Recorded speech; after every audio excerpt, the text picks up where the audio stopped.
دوسری جنگ عظیم کے بعد سے نیو ورلڈ آرڈر کی شہرت ہونے تک دنیا نے معاشی انقلاب کا ایک بڑا دور دیکھا ہے، جس کی تیزی سے ہونے والے اتار چڑھاؤ نے بڑی عالمی طاقتوں کو ایک مرکزی اتحاد بنانے پر مجبور کر دیا۔ اس میں یورپی اور امریکی ممالک شامل تھے۔ ان کو دوسرے الفاظ میں سرمایہ دارانہ نظام کا نام دیا گیا۔ جو ممالک اس اتحاد کا حصہ نہ بن سکے وہ اشتراکی نظام کے حامیوں کے نام سے مشہور ہوئے، لیکن تاریخ نے دیکھا کہ وہ بھی اپنی جگہ غلط نہ تھے۔ عالمی طاقتوں کے کئی فیصلوں نے دنیا کو سہانے خواب بھی دکھائے اور ایک غیر منصفانہ معاشی تقسیم کے عالمی بحران کو بھی جنم دیا، جس کے اثرات 20ویں صدی کے وسط میں تو معلوم نہ ہو سکے، مگر نصف صدی گزرنے کے بعد دنیا نے اس میں موجودہ خود غرض طاقتوں کے اغراض اور مقاصد کو دریافت کرنا شروع کر دیا۔ عالمی طاقتوں کے کئی انقلابی فیصلوں میں سے ایک معاشی بہتری کے لیے کیا جانے والا فیصلہ عالمی مالیاتی اداروں کا قیام بھی تھا، جس کے لیے دو بڑے اور مشہور اداروں کا قیام عمل میں لایا گیا۔ ایک عالمی بینک جسے ورلڈ بینک کے نام سے جانا جاتا ہے، اور دوسرا عالمی مالیاتی ادارہ انٹرنیشنل مانیٹری فنڈ کے نام سے جانا جاتا ہے۔ 1944 میں امریکہ میں ہونے والے بریٹن ووڈز کانفرنس میں دنیا کے بڑے ممالک کی طرف سے سونے کے بجائے کاغذی کرنسی میں زر مبادلہ کو رائج کرنے کے لیے دو بڑے اداروں کا قیام کا فیصلہ کیا گیا۔ 1945 میں 29 ممبرز ممالک کے ساتھ عالمی بینک نے باضابطہ طور پر وجود میں آ کر سرگرمی شروع کر دی۔ بین الاقوامی مالی بحران کے توازن کے انتظام میں مرکزی کردار ادا کرتا رہا۔ ورلڈ بینک، جس کا کام ممبر ممالک کے سرمایوں کو ایک جگہ جمع کر کے اس کو مرکزی طور پر آپریٹ کرنا اور اس کے نتیجے میں پیدا ہونے والے منافع کو انہی ممبر ممالک کے لیے بوقت ضرورت امدادی پیکیج اور معاشی منصوبوں کے لیے قرضوں کی صورت میں فراہم کرنا تھا۔ اس ادارے کا مقصد دنیا میں مالی اور معاشی استحکام کے امور پر توجہ مرکوز رکھنا ہے اور اقوام متحدہ کے زیر انتظام طویل مدتی معاشی ترقی اور غربت میں کمی پر نہ صرف توجہ دینا ہے، بلکہ عمل درآمد کرنا بھی ادارہ ھذا کی ذمہ داری ہے۔ ورلڈ بینک کے ساتھ ایک اور ادارے کا قیام بھی عمل میں آیا، جس کا نام تھا عالمی مالیاتی فنڈ۔ اس ادارے کا کام عالمی مالیاتی تعاون کو فروغ دینے، مالی استحکام کو محفوظ بنانے، بین الاقوامی تجارت میں سہولت، اعلیٰ روزگار اور پائیدار معاشی نمو کو فروغ دینے اور پوری دنیا میں غربت کی کمی کے منصوبوں پر کام کرنا ہے۔ بین الاقوامی مالیاتی فنڈ اور ورلڈ بینک کے درمیان بنیادی فرق متعلقہ مقصد اور افعال میں ہے۔ ورلڈ بینک اور IMF واشنگٹن DC میں واقع ہے اور ایک دوسرے کے ساتھ مل کر کام کرتے ہیں۔ ورلڈ بینک کا مقصد متوسط آمدنی اور کم آمدنی والے ممالک کو امداد فراہم کر کے غربت کو کم کرنا ہے، جبکہ IMF دنیا کے مالیاتی نظام کے استحکام کی نگرانی کرتا ہے اور اس کے لیے پالیسی سازی کرتا ہے۔ IMF میں کل 189 ممالک شامل ہیں، جو عالمی مالیاتی تعاون کو فروغ دینے اور مالی استحکام کو مضبوط بنانے، بین الاقوامی تجارت میں سہولت فراہم کرنے، اعلیٰ روزگار اور پائیدار معاشی پالیسی بنانے اور خاکہ پیش کرنے، خاص کر پوری دنیا میں غربت کو کم کرنے کے لیے کردار ادا کر رہے ہیں۔ خصوصاً وہ ممالک IMF کی توجہ کا مرکز ہیں جو وقتاً فوقتاً اپنے وسائل کے لیے ورلڈ بینک پر انحصار کرتے ہیں۔ پریسٹن ووڈز معاہدے کے وقت IMF کی کرنسی امریکن ڈالر ہوتی تھی، جس کے لیے امریکہ کو پابند کیا گیا تھا کہ وہ اپنے ڈالر کی قیمت $35 فی اونس سونے کے برابر ہی رکھے گا، مگر 1972 میں صدر امریکہ نے وعدہ خلافی کرتے ہوئے امریکی ڈالر کی فی اونس قیمت $37 کر دی، جس کے بعد اس ادارے نے ڈالر کی کرنسی کی جگہ SDR کی اصطلاح وضع کی۔ جس طرح مختلف ممالک کے نجی سینٹرل بینکس غیر حقیقی طور پر کاغذی کرنسی تخلیق کرتے ہیں، اسی طرح بین الاقوامی مالیاتی فنڈ اپنے ممبر ممالک کے زر مبادلہ کو معیار مقرر کرتے ہوئے اسپیشل ڈرائنگ رائٹس یعنی SDR تخلیق کرتا ہے اور رکن ممالک کو مجبور کرتا ہے کہ وہ اسے بطور کرنسی قبول کریں۔ 1969 میں SDR کی قیمت سونے پہ منحصر ہوا کرتی تھی، مگر 1974 میں SDR کا تعلق سونے سے ختم کر کے دنیا کی معروف 16 کرنسیوں کے باسکٹ سے کر دیا گیا۔ 1981 میں اس باسکٹ میں سے 11 کرنسیاں نکال کر صرف 5 کرنسیاں رکھی گئیں، جن میں امریکی ڈالر، جرمن مارک، فرانسیسی فرانک، جاپانی ین پاؤنڈ اسٹرلنگ شامل تھے۔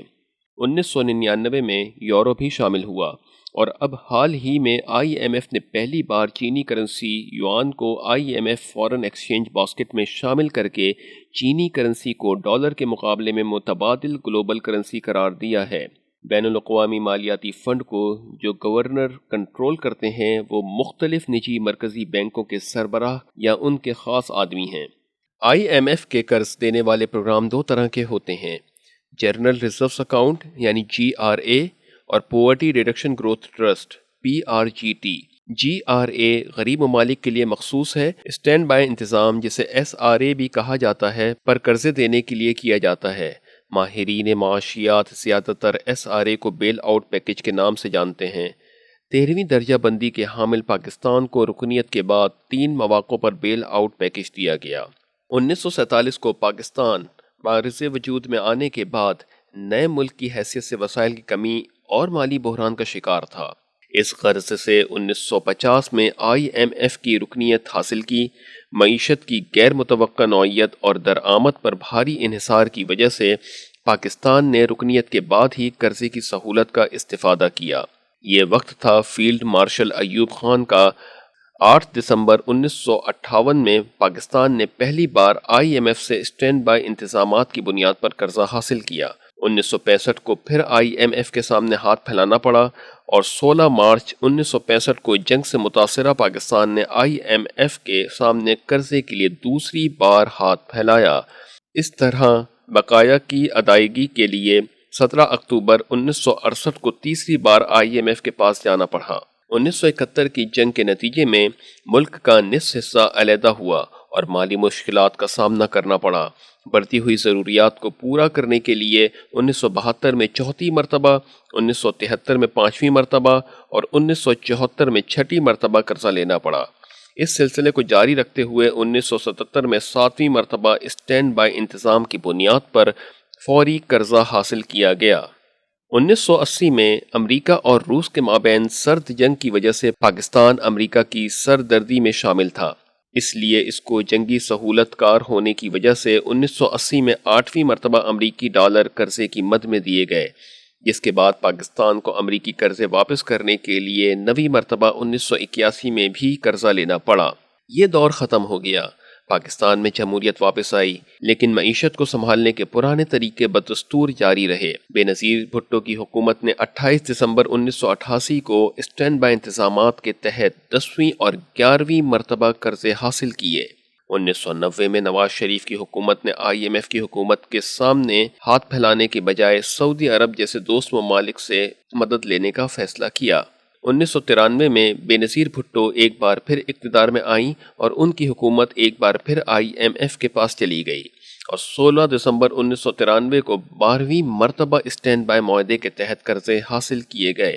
اس دوران ناقص معاشی پالیسی کو جاری رکھا گیا اور توسیع بنیادوں پر پھر سے 22 فروری 1994 کو 13ویں بار اور پھر معاشی مسائل کی وجہ سے 14ویں مرتبہ پھر قرضہ لیا گیا۔ پاکستان کی معاشی حالت ناقص رہی اور بے نظیر حکومت کو اپنی حکومت میں تیسری مرتبہ آئی ایم ایف کے سامنے ہاتھ پھیلانا پڑا۔ تاریخ اس دور کی حکومت کو سب سے ناقص اور کرپٹ حکومت قرار دیتی ہے۔ 13 دسمبر 1995 کو پاکستان نے 15ویں بار قرضہ حاصل کیا۔ نواز شریف پھر سے اقتدار سنبھالتے ہیں، ملکی حالات اور معیشت کو بہتر بنانے کے لیے آئی ایم ایف کے پاس جاتے ہیں اور 20 اکتوبر 1997 کو ہنگامی بنیاد پر 2 مختلف معاہدوں کے ذریعے 16ویں اور 17ویں بار قرضے کا معاہدہ کیا۔ اس طرح مشرف کے دور حکومت میں 2000 سے 2007 کے وسط تک پاکستان کی معاشی کارکردگی مضبوط رہی، مگر پھر بھی 29 نومبر 2000 کو 18ویں بار آئی ایم ایف کے قرض سے استفادہ کیا۔ پھر مزید توسیع بنیادوں پر 6 دسمبر 2001 کو پاکستان کی تاریخ کا 19واں قرضہ لیا۔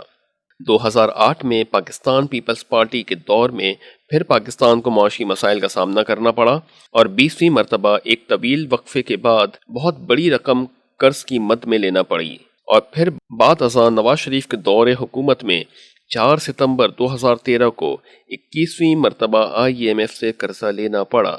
2018 میں جب عمران خان نے حکومت سنبھالی، پاکستان بقیہ ادائیگی کے لحاظ سے خسارے میں تھا۔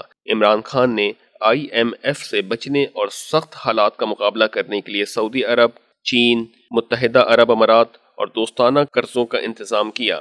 2019 میں حالات بہت خراب ہو گئے تو عمران خان کی حکومت نے IMF سے پاکستان کی تاریخ کا سب سے بڑا رقم بطور قرضہ کچھ شرائط کی بنیاد پر حاصل کیا، جس میں سبسڈی کو ختم کرنے، سرکاری اداروں کی نجکاری، ٹیکس میں اضافہ اور بجٹ میں مالی ایڈجسٹمنٹ جیسے شرائط شامل تھے۔ 2019 کی پہلی سہ ماہی تک پاکستان پر قرضے 106 ارب امریکی ڈالر ہو چکے تھے، جو خام ملکی پیداوار یعنی GDP کے 72.5% سے زیادہ ہو گئے تھے۔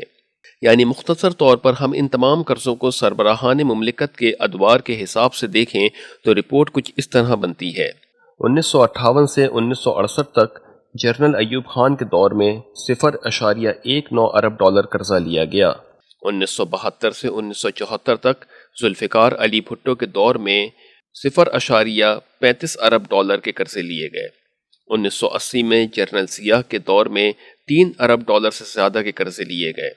1988 میں بے نظیر بھٹو کے پہلے دور میں 0.91 ارب ڈالر کے قرضے لیے گئے۔ 1990 میں نواز شریف کے پہلے دور میں 1.59 ارب ڈالر کے قرضے لیے گئے۔ 1993 میں بے نظیر بھٹو کے دور میں 2 ارب ڈالر سے زائد کے قرضے لیے گئے۔ 2000 سے 2001 تک جنرل پرویز مشرف کے دور میں 2 ارب ڈالر کے قرضے لیے گئے۔ 2008 میں آصف علی زرداری کے دور میں 7 ارب ڈالر کے قرضے لیے گئے۔ 2013 میں نواز شریف کے تیسرے دور میں 4.4 ارب ڈالر کے قرضے لیے گئے۔ 2019 میں عمران خان کے دور میں 6.6 ارب ڈالر کے قرضے لیے گئے۔ اگر ایک عام پاکستان کو سمجھانے کے لیے کہا جائے تو ان قرضوں کی مصیبت کو ان جملوں میں سمجھا جا سکتا ہے کہ مشرف دور میں ہر پاکستانی 40,000 روپے کا مقروض تھا، پیپلز پارٹی کے دور میں 80,000 روپے کا، نون لیگ کے دور میں 1.5 لاکھ روپے اور آج تقریباً 2.25 لاکھ روپے کا مقروض ہو چکا ہے۔ IMF کے بارے میں بہت سی کانسپریسی تھیوریز کے ساتھ کچھ متنازع الزامات بھی جڑے ہیں، جن میں کچھ مشہور اس طرح سے ہیں: اگر سینٹرل بینکوں کا کوئی سربراہ ہے تو وہ IMF ہے۔ اگر آپ کے پاس 10 بکریاں ہیں تو ایک ہم لیں گے۔ لیکن IMF کے قوانین اس ملک کو نہیں بچاتے جسے قرضہ دیے جاتے ہیں، بلکہ یہ IMF کو بچاتے ہیں۔ اس کے علاوہ 2012 میں خود IMF کی موجودہ سربراہ کرسٹین لیگارڈ نے بیان دیا کہ جب IMF کی اعتراف کی دنیا پر زوال آتا ہے تو ہم ترقی کرتے ہیں، اس وقت ہم بہت فعال ہو جاتے ہیں کیونکہ ہم قرضے دیتے ہیں، ہمیں سود، فیس اور بہت کچھ ملتا ہے اور ادارے کو خوب منافع ہوتا ہے۔ لیکن جب دنیا بہتری کی جانب گامزن ہوتی ہے اور سالوں تک ترقی ہوتی ہے، جیسا کہ 2006 سے 7 میں ہوا تھا، تو IMF کی کارکردگی مالیاتی اور دیگر لحاظ سے گر جاتی ہے۔